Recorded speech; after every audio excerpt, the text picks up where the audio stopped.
Hello friends, તો આજે મેં તમારી સાથે હોટલમાં બને એ રીતે મસાલા પાપડની રેસીપી લઈને આવી છું।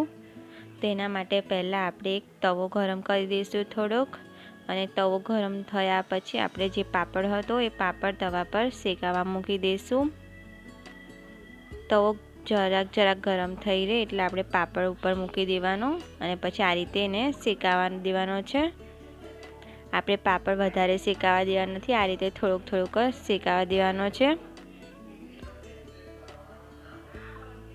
થોડોક પાપડ શેકાઈ જાય એટલે આપણે તવા પરથી ઉતારી દઈશું। હવે અહીંયા તમે જોઈ શકો છો પાપડ શેકાઈ ગયો છે।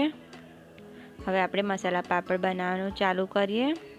તો એના માટે મેં લીધું છે અહીંયા બટર, કોથમીર, સંચર, ટમેટા, લીંબુ, ડુંગળી, મીઠું અને મિર્ચ પાવડર।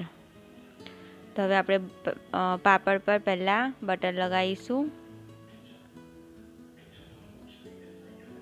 આ રીતે આપણે આખા પાપડ પર બટર સ્પ્રેડ કરી દેવાનું છે।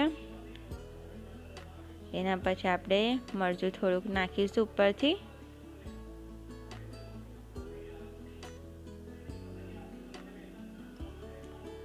પછી જરાક મીઠું નાખીશું, ચપટી જેટલું જ। એના પછી સંચર પાવડર, એ બી જરાક ચપટી જેટલું જ નાખવાનું છે। હવે બધાને આપણે આખું પાપડ પર સ્પ્રેડ કરી દઈશું।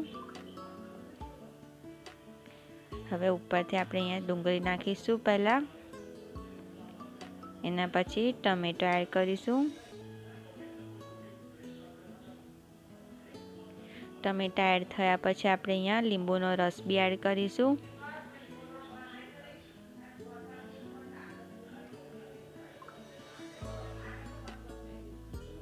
હવે ઉપરથી આપણે ડેકોરેટ કરવા માટે કોથમીર એડ કરીશું। તો આપણો મસાલા પાપડ બનીને રેડી છે। ટેસ્ટમાં બી ખૂબ જ સરસ હતો મસાલા પાપડ। Thank you.